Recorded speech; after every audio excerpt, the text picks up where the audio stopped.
साथियों नमस्कार। जिस देश में हिंदुओं को जलाया जा रहा है, लिंच किया जा रहा है, उसी देश में भारत $10 बिलियन का इन्वेस्टमेंट कर रहा है, $5 बिलियन का लोन देने जा रहा है। वो देश है बांग्लादेश। और बांग्लादेश में जो कुछ हो रहा है वो दुनिया से छुपा हुआ नहीं है। दुनिया भर की मीडिया इसको कवर कर रही है, जो कुछ बांग्लादेश की माइनॉरिटीज के साथ हो रहा है। और उसमें सबसे बड़ी माइनॉरिटी अगर किसी धर्म की है तो वो हिंदुओं की है। हिंदुओं के मंदिरों पर अटैक हो रहे हैं, हिंदुओं पर अटैक हो रहे हैं, लेकिन जो सबसे बड़ी हिंदू कंट्री है और जो सबसे बड़ी हिंदू पॉलिटिकल पार्टी खुद के होने का दावा करती है, वो पार्टी का एक भी सांसद एक भी शब्द बोलने को तैयार नहीं है।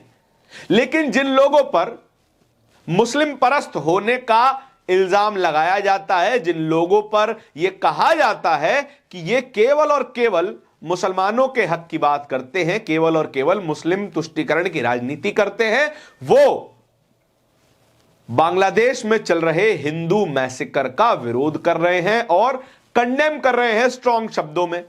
इवन भारत की संसद में भी 2 सांसद ऐसे हैं जिन्होंने खुलकर बांग्लादेश में चल रहे हिंदुओं की एथनिक क्लेंजिंग का विरोध किया है। हम एथनिक क्लेंजिंग का शब्द इस्तेमाल कर रहे हैं और पूरी जिम्मेदारी के साथ कर रहे हैं।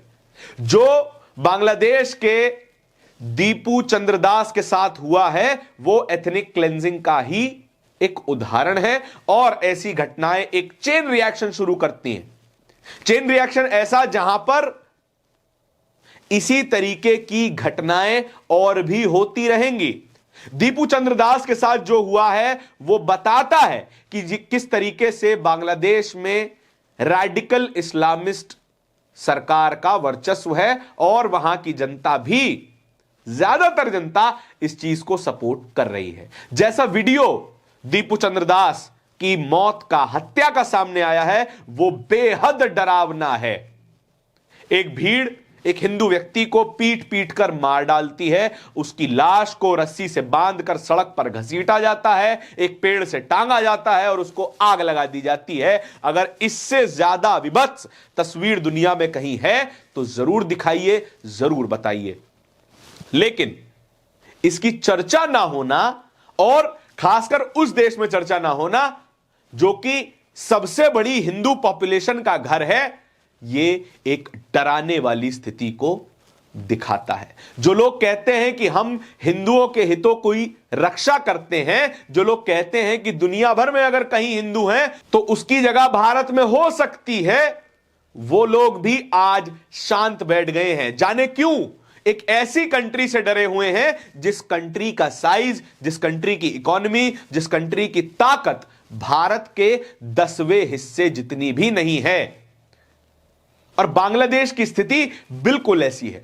बांग्लादेश जो कि एक पॉलिटिकल इनस्टेबल देश है, बांग्लादेश जिसकी अर्थव्यवस्था भारत का कोई मुकाबला नहीं कर सकती, बांग्लादेश जिसकी मिलिट्री पावर भारत का कोई मुकाबला नहीं कर सकती, और बांग्लादेश जहां का लोकतंत्र भारत जितना मजबूत भी नहीं है। और हाल ही में वहां पर सत्ता परिवर्तन हुआ है। अब वहां पर एक ऐसी ताकत की लहर चलनी शुरू हो गई है जो कि प्योरली रैडिकल इस्लामिस्ट है। इस्लामिस्ट होने में कोई परेशानी नहीं है, रैडिकल इस्लामिस्ट होने में परेशानी है। हिंदूवादी होने में कोई परेशानी नहीं है, रैडिकल हिंदू होने में परेशानी है। आप धार्मिक हो सकते हैं, आपके पास पूरी आजादी है अपने धर्म को मानने, प्रसारित करने और उसको बचाए रखने के लिए। लेकिन अगर आपका धर्म किसी एक की जान का दुश्मन बन जाता है, किसी एक धर्म का दुश्मन बन जाता है, तो आपको वहां पर आवाज उठानी पड़ेगी।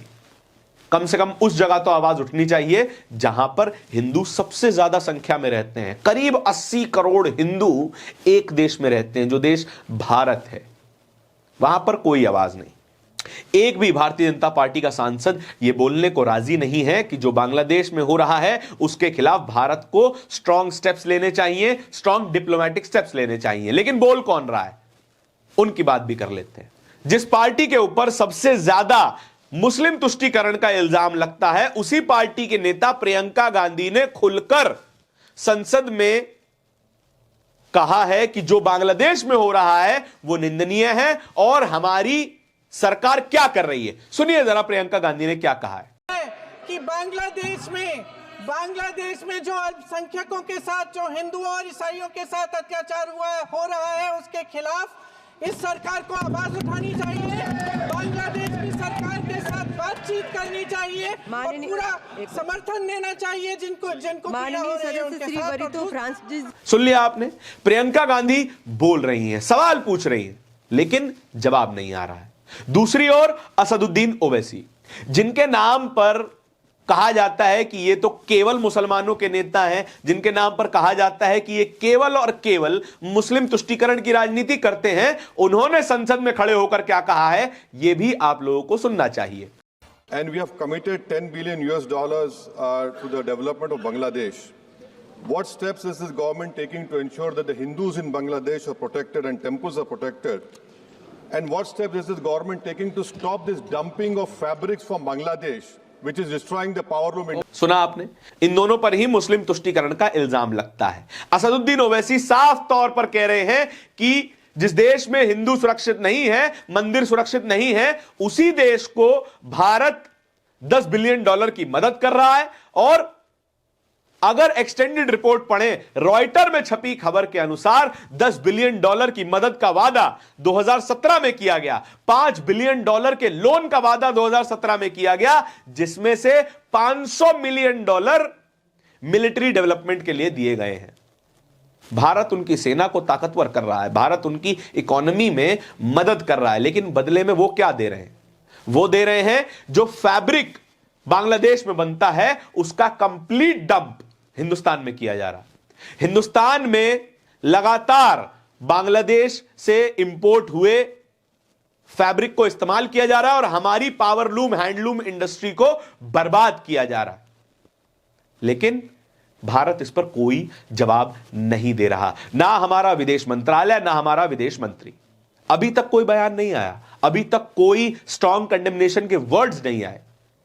होना तो यह चाहिए था कि एक हिंदू सरकार, कथित तौर पे खुद को हिंदू सरकार कहने वाली एक रैडिकल मुस्लिम रिजीम को डायरेक्टली टारगेट करती और वहां पर एक स्ट्रॉन्ग मैसेज भेजती कि अगर हिंदुओं के हितों की रक्षा नहीं की जाएगी तो फिर कार्रवाई हो सकती है या फिर कोई और डिप्लोमेटिक स्टेप हो सकता था। यह हमारा काम नहीं है, आप लोग ज्यादा एक्सपर्ट, लेकिन एक्सपर्ट ही काम नहीं करेगा तो हम जैसे लोगों को बोलना पड़ेगा। आपके इस खबर पर क्या विचार है, कमेंट सेक्शन में जरूर बताइएगा। इसी तरह की खबरों को और भी देखते रहने के लिए बोलता हिंदुस्तान को सब्सक्राइब जरूर कीजिएगा। बहुत बहुत धन्यवाद।